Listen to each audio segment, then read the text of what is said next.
Olá, boa tarde.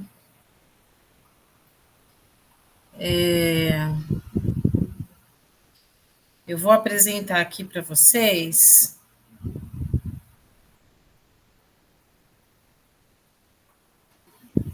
Eu espero que vocês consigam ver aqui a apresentação.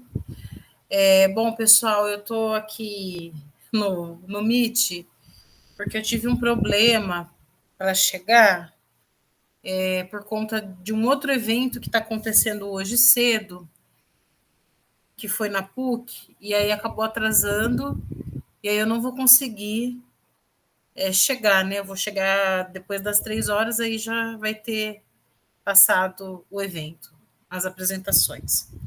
Então, eu vou compartilhar aqui o que eu iria falar aí presencialmente, que é o trabalho que se intitula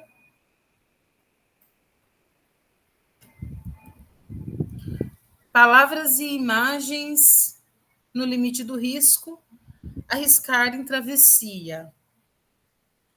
Bom, então, esse ateliê, ele propõe pensar os processos de criação por meio de palavras e imagens, a partir das experiências que decorrem das mais variadas materialidades, como a própria palavra, textos, imagéticas, fotografias, bordados, papéis rabiscados, engordurados, rascunhos, anotações aleatórias, guardados de gaveta. A partir dessas possibilidades que as palavras e as imagens circunscrevem o espaço de criação, pretendemos apostar nos diversos deslocamentos como forma de povoar o lugar e o entrelugar com as imagens que derivam de memórias, sonhos, afetações, imaginário, na tentativa de produzir escritas, outras em fluxo em devir. Da mesma maneira, palavras e imagens nos colocam no limite do risco, em prospecção, em morder até a última sílaba possível, de mastigar os fonemas e os grafemas que se desdobram em escutas e em rizomas. Dessa forma, o limite do risco é o exercício de habitar por linhas de fuga, por pontos imaginários, por entre, dentre, frestas, esquinas, bifurcações. Bom, então, esse ateliê, ele propõe pensar, ele é um exercício de experimentação das imagens e das palavras. Então, por que que eu escolho estudar isso? Por que que isso me afeta e me traz um lugar muito precioso de pesquisa? Eu atualmente estou como orientadora pedagógica na Prefeitura de Campinas. A minha formação é em letras e depois eu fiz a licenciatura em arte. E eu atuei por 6 anos no município de Limeira como professora de arte dos anos iniciais. Então é desse lugar que eu falo, como uma professora de arte que não está em exercício, porém que continua pesquisando as práticas docentes, especialmente do ensino de arte e da escola. E aí, um primeiro exercício que eu quero propor, né, já que a oficina aqui é o ateliê, as apresentações aqui elas estão nesse formato de ateliê, é pensar um pouco o que, que essas imagens provocam em vocês, tá? Então, se eu tivesse aí, eu colocaria elas todas em uma mesa, né, e vocês poderiam ir vendo essas imagens. Essas imagens, elas são de lugares em que eu já fui, já passei, e aí eu imprimo todas elas e refaço esses percursos, tá? É um pouco a tentativa de refazer uma caminhada errante, tá? Então, buscar dentre essas memórias e essas afetações que me são colocadas nesse processo de escuta e nesse cargo que eu ocupo, onde eu estou ali com as pessoas e ouvindo essas histórias e ressignificando muitas delas, eu preciso pensar como essas imagens elas vão se colocar nas palavras, tá?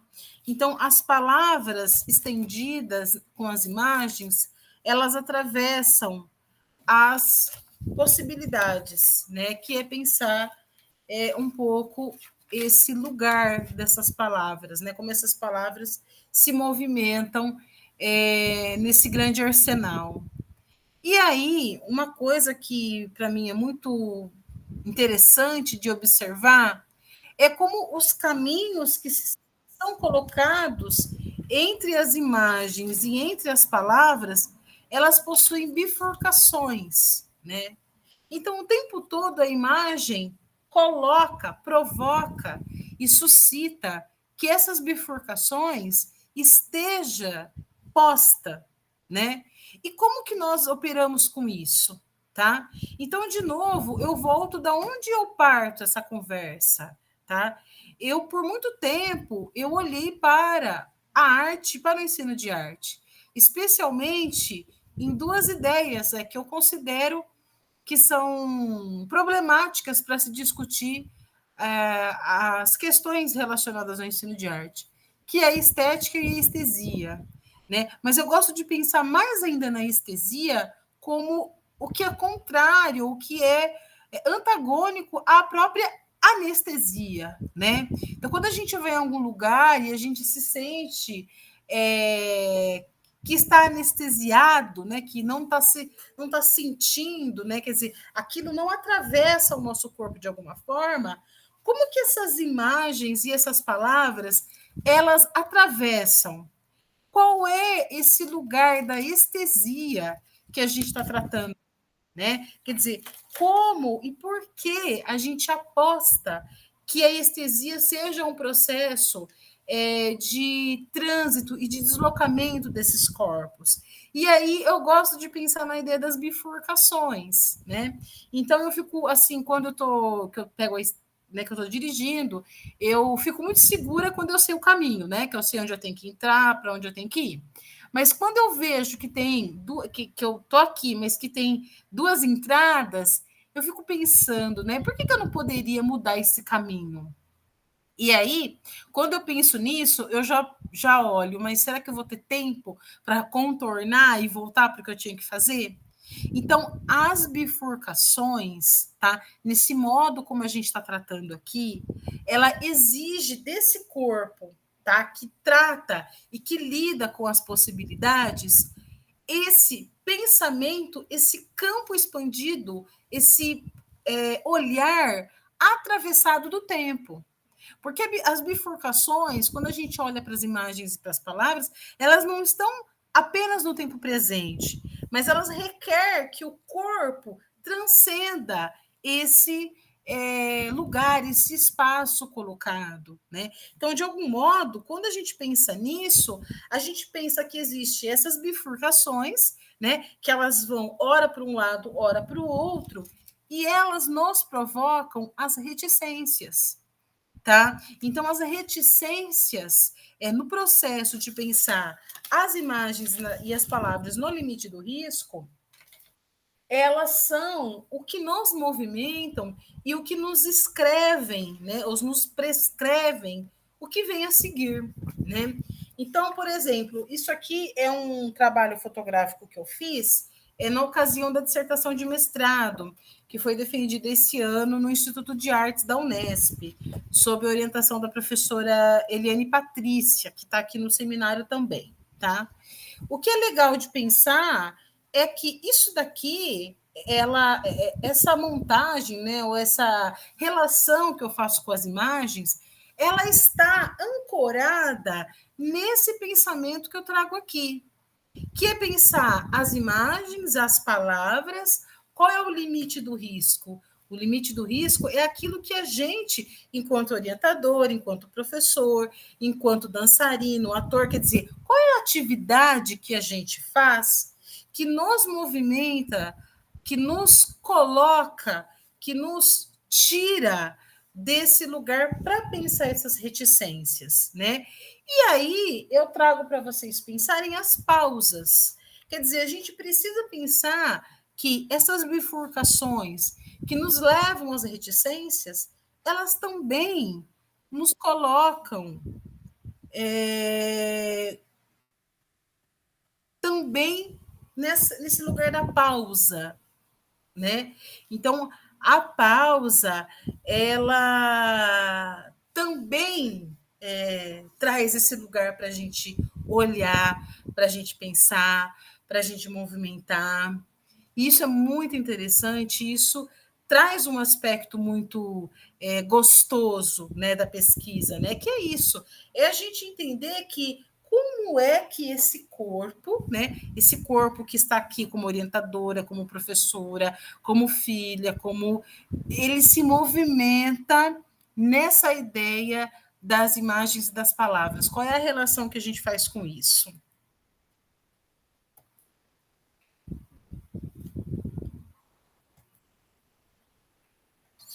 Deixa eu ver aqui.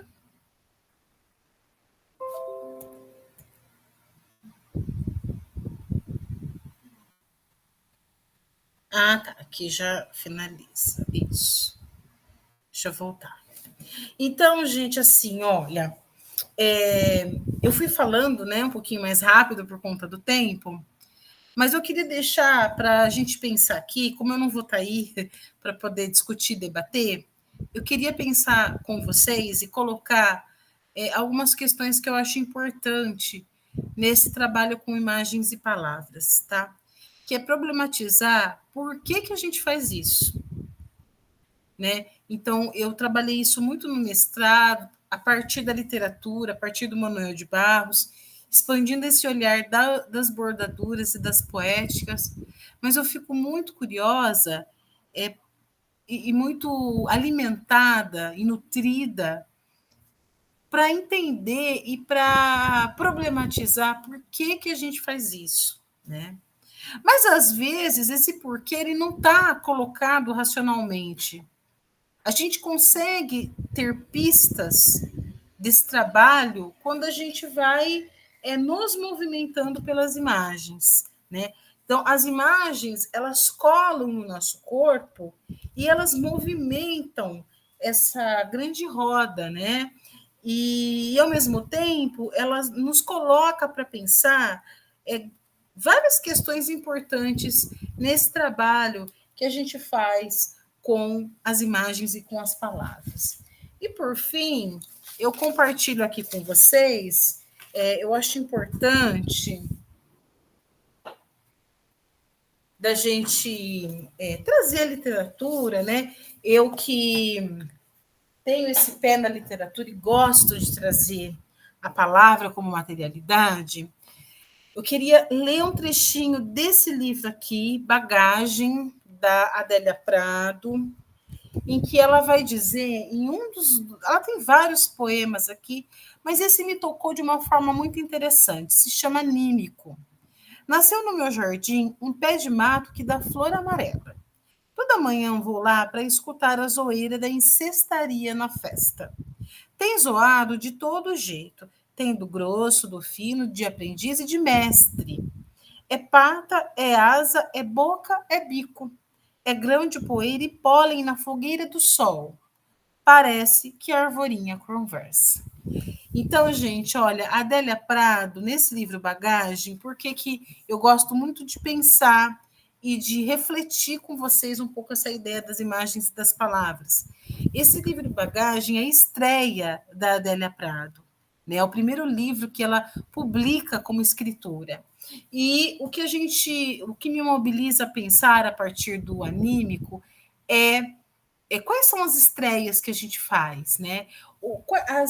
As palavras e as imagens, elas produzem que afetações, que estesias, que deslocamentos, que bifurcações, o que vaza, o que escapa, qual é a relação que a gente faz com o nosso corpo em movimento, né? Então, a partir dessas pistas e desses deslocamentos que eu faço aqui na apresentação, eu encerro, pedindo desculpas novamente por não estar presente, tá? Mas é que essa semana teve muitos eventos e a gente quer abraçar tudo, e, enfim, não consegui me organizar, mas estou aqui apresentando e fico aberta a questões. Eu vou deixar também o meu e-mail com a Andresa para vocês poderem, se quiserem me escrever, a gente continua essa conversa, essas reticências por aí. Tá bom, gente? Obrigada.